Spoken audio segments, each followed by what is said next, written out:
Hi everybody and welcome to our market update.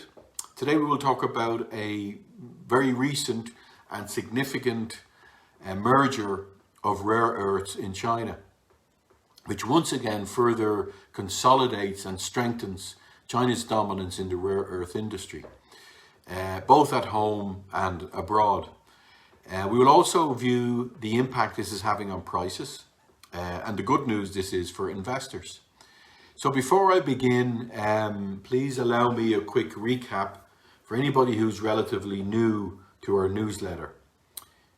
For this reason, everything I'm going to present here is fact, indisputable facts, which you can be certain of if you just do proper due diligence, a thorough investigation. What you'll find is a profitable opportunity hidden in plain sight. So if you're considering owning rare earths as tangible assets, then this should be viewed as a path of progress play, which is usually a term referred to in commercial real estate or residential as well. The principle being, if you can accurately see what transpired in the last 10 years, then you should be able to correctly recognize what is likely to happen in the next 10 years. In the case of rare earths, we're going to take a journey a little further back to 1985, practically 40 years ago. At that time, China and the US had an equal share in the rare earths industry. China and the US both held a third of the world's production. I think one had 37% and the other 35%, or thereabouts.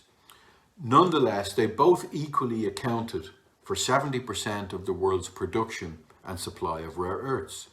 Now, fast forward to today, and China produces and supplies more than 80% of rare earths. And critically, China has a monopoly in refining, which is with 87% of the world's rare earths refined in China. The US has no capability at all for refining and very little production. There's one rare earth mine in production in the US, which is Mountain Pass in California. And Mountain Pass still sends all their raw materials to China for the refining.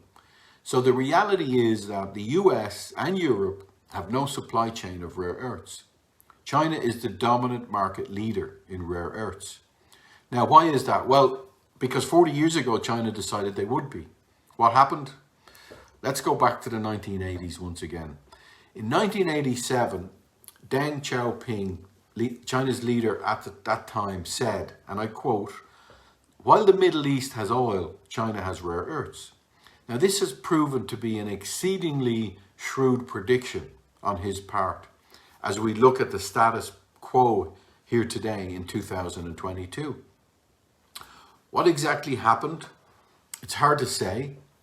Could it be that China saw the explosion coming in technology?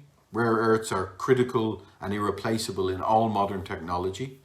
Could it be that China saw the explosion coming in electric mobility, solar power, wind power? I don't know. And I suppose it doesn't matter the how and why of how we are where we are. What's important now is to realistically look at today, what's occurring right now that further strengthens China's dominance in rare earths, and crucially, how can we as discerning investors profit? Now, what has just happened is China has further amalgamated its rare earth industry. In late January 2022, just 6 weeks ago, through the merger of China Minmetals Rare Earth, Chinalco Rare Earth and Metals, and Ganzhou Rare Earth Group. So this newly formed and state-controlled China, what's called the China Rare Earth Group, it's based in Shanghai province, together with China Northern Rare Earth Group. This merger will dominate the industry in the People's Republic of China for the future. We had heard as early as September of last year, there were initial reports of a planned merger between several of the largest market participants. Now then, at the beginning of December, the indications of this project became more solid. Its intention is to contribute to the further development of the sector. Now, China no longer wants to just extract and process strategic raw materials, but also create additional income from the downstream stages of the value chain. This includes electric mobility, electric cars, which is also driving demand in China domestically, never mind Europe and the US and other developing nations. Like, as an example, China doubled production of electric cars domestically last year alone. China also has ambitious plans for the expansion of wind energy and solar power, for which rare earths are also critically needed.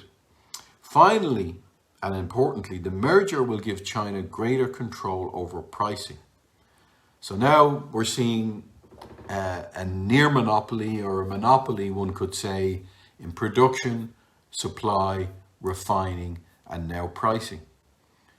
So if you would like to add strategic metals to your portfolio, or would just like to investigate further, please connect with me directly via email, Louis, Louis, at strategicmetalsinvest.com, or you can go to our website, Strategic Metals Invest. I'm Louis O'Connor, and it is my pleasure to be here with you today. Thank you.